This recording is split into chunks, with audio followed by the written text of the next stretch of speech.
Welcome to my new video, a summary of Dust of Snow. The poet was in a bad mood and was walking by a tree, a hemlock tree. Kobi asile ta beya mejajot aru tekhete ejopa gosor kakedi khuskehi goisile gojpa asile hemlock gos. Hemlock tree is a poisonous tree. Hemlock gos hoise ki bikhakto ejopa gos. As he took a rest under the trees, etiai tekhete gosjopatlo okoman jironi loisile. A crow shook some snow dust on him. Ejoni kauriye jukari pine kisu tukhar tekhetor oprot pelai dile. Here, the two agents of nature and the hemlock tree and the crow symbolize sadness and gloom, just like the poet's mood was in. Yet, প্ৰকৃতি দুইটা প্ৰতিনিধি hemlock gross আৰু কাউৰীজনীয়ে প্ৰতীকী অৰ্থ কৰে দুখ অন্ধকাৰময় অৱস্থা যিধৰণে কবিৰ মেজাজটো আছিল The falling of the snow on his head changed his mood instantly. তুষাৰ পৰাটোৱে তেখেতৰ মূৰৰ ওপৰত তেখেতৰ মেজাজ লগে লগে সলনি কৰিলে He had already spent his day in a bad mood. তেওঁ ইতিমধ্যে দিনটো বেয়া মেজাজত কটাইছিল Now the crow and the hemlock tree saved the rest of the day. এতিয়া কাউৰী আৰু হেমলক গছজোপাই তেখেতৰ বাকী দিনখিনি ৰক্ষা কৰিলে অৰ্থাৎ ভাল অৱস্থালৈ লৈ আহিলে Generally, hemlock tree and crow are used for negative references. সাধাৰণতে হেমলক গছ আৰু কাউৰীক ঋণাত্মক প্ৰসংগত উল্লেখ কৰা হয় বা ব্যৱহাৰ কৰা হয় But the poet used them beautifully to portray that. কিন্তু কবিয়ে সুন্দৰভাৱে ব্যৱহাৰ কৰিছে সিহঁতক চিত্ৰিত কৰিবলৈ যে Inauspicious things can bring joy and happiness to অমংগলসূচক ভবা কথাবিলাকেও বস্তুবিলাকেও আনন্দ সুখ আনিব পাৰে This little incident brought about a sudden change in the state of poet's mind. এই সৰু ঘটনাটোৱে হঠাৎ সলনি লৈ আহিলে কবিৰ মনৰ অৱস্থালৈ His mood had changed. তেখেতৰ মেজাজ সলনি হৈ গ'ল মনৰ অৱস্থা সলনি হৈ গ'ল He became a happy person. তেওঁ এতিয়া সুখী ব্যক্তি হৈ পৰিল What is a dust of snow? তুষাৰ ধূলি কি? What does the poet say has changed his mood? কিহে কবিয়ে কৈছে যে তেওঁৰ মেজাজ সলনি কৰি দিলে How has the poet's mood changed? কেনেধৰণে কবিৰ মেজাজ সলনি হৈ গ'ল Dust of snow refers to the tiny particles of snow.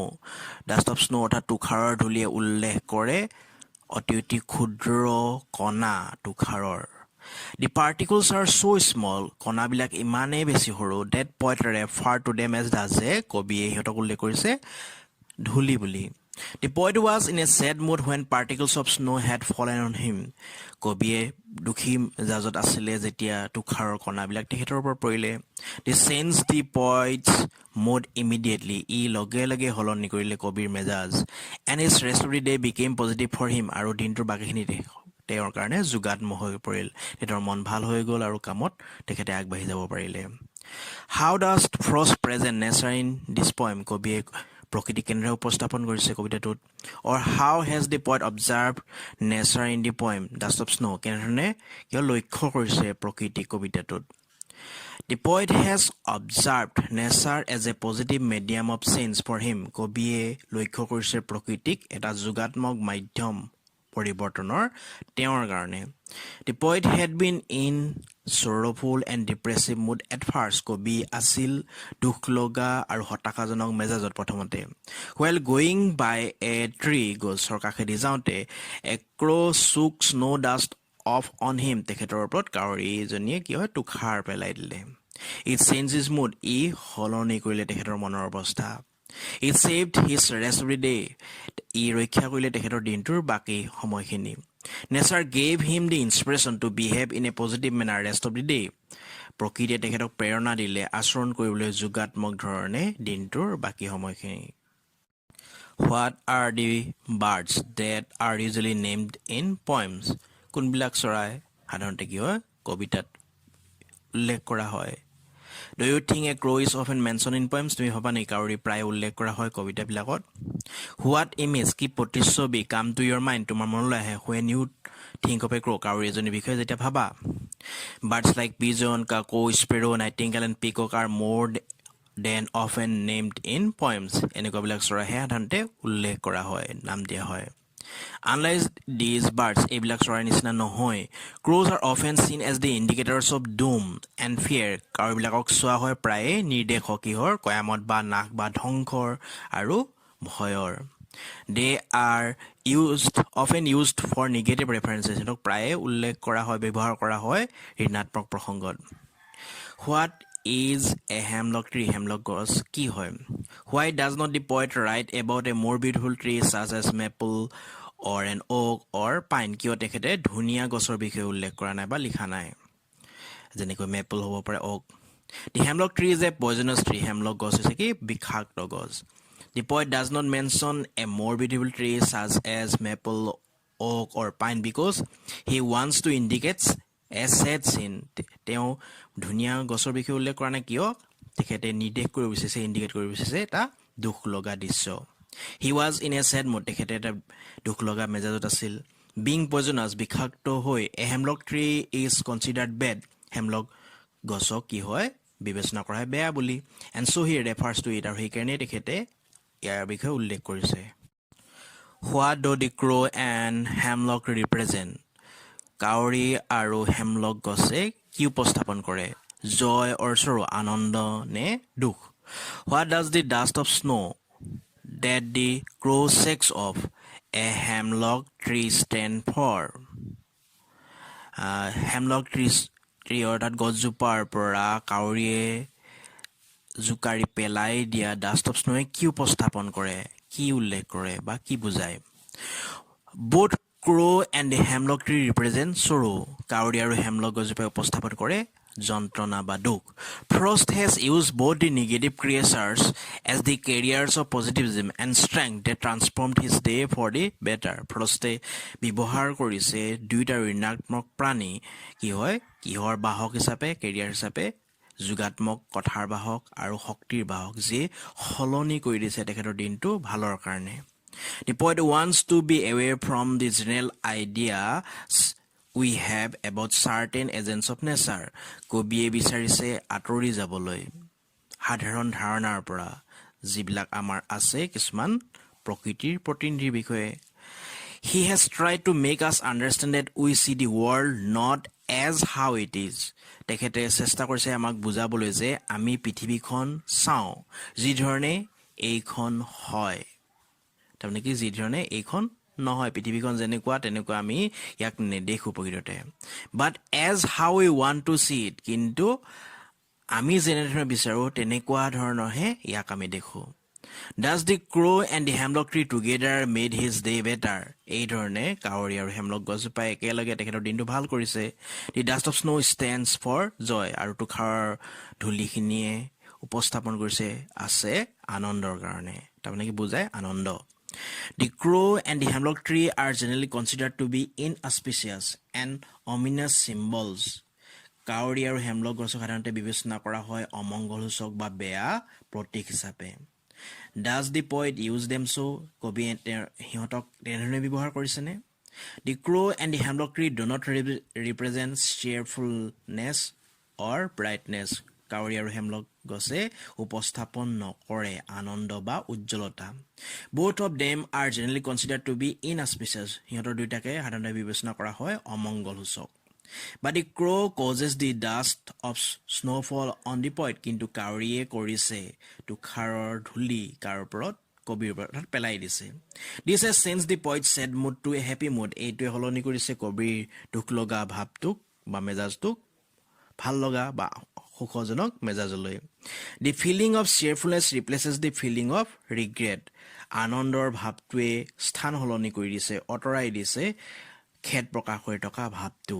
Similarly, the hemlock tree is the tree under which the poet is standing and experiencing change of his mood. ঠিক তেনেধৰণে hemlock গছজোপা হৈছে গছজোপা যাৰ তলত কবিয়ে থিয় হৈছে বা অলপ জিৰণি লৈছে আৰু অনুভৱ কৰিছে তেখেতৰ মেজাজৰ সলনি. What did the crow do to the hemlock tree? Hemlock গছজোপা কাউৰীজনীয়ে কি কৰিলে? What was there in the tree at that time? কি আছিল তেতিয়া গছজোপাত? See, where do you think was the poet then? তুমি ক'ত আছিল বুলি ভাবা কবি তেতিয়া? What is the name of the poem? কবিতাটোৰ নাম কি? What is the name of the poet? কবিৰ নাম কি? Write the rhyming words.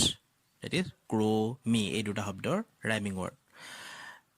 Answers A. The crow shook the hemlock tree. জোকাৰি দিছিলে hemlock গছজোপা কাউৰীজনীয়ে. B. There was snow in the tree at that time. তেতিয়া তুষাৰ আছিলে গছজোপাত সেই সময়ত. Then the poet was under a hemlock tree then. তেতিয়া কবি আছিল hemlock গছৰ তলত. The name of the poem is Dust of Snow. কবিতাটো হৈছে কি Dust of Snow. The name of the poet is Robert Frost. Robert Frostৰ নামটো Crow, Snow, Me, Tree. What had given the poet a change of mood? কিহে কবিক দিলে মেজাজৰ এটা পৰিৱৰ্তন? What had the poet thought of that day? সেই দিনটোৰ বিষয়ে কবিয়ে কি ভাবিছিল? How was some part of the day saved for the poet? কেনেধৰণে কবিৰ কাৰণে দিনটোৰ এটা অংশ ৰক্ষা পৰিল? Name the poem, কবিতাটোৰ নাম দিয়া. Name the poet, কবিৰ নাম দিয়া. What is the rhyme scheme of the stanza? এই stanzaটোৰ rhyme scheme অৰ্থাৎ ছন্দজ্জা কি?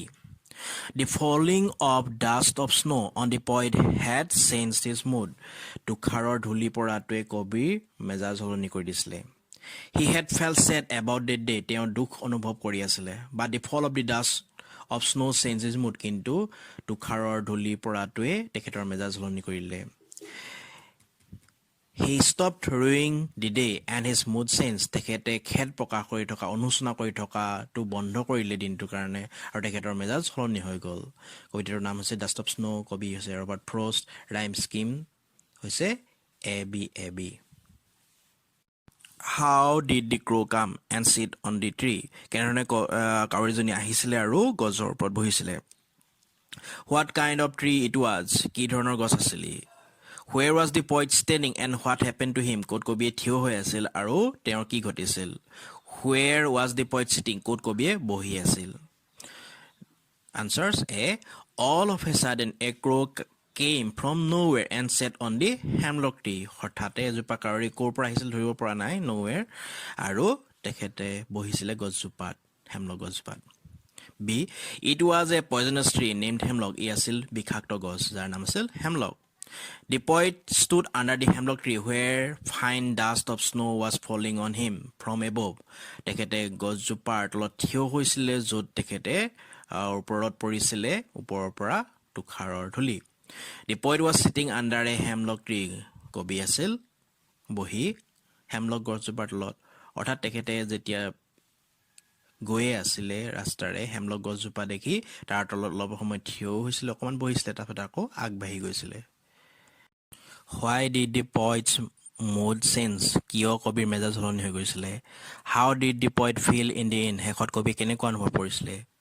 Why did the poet rue earlier? কিয় কবিয়ে অনুশোচনা কৰিছিলে, খেদ প্ৰকাশ কৰিছিলে আগতে?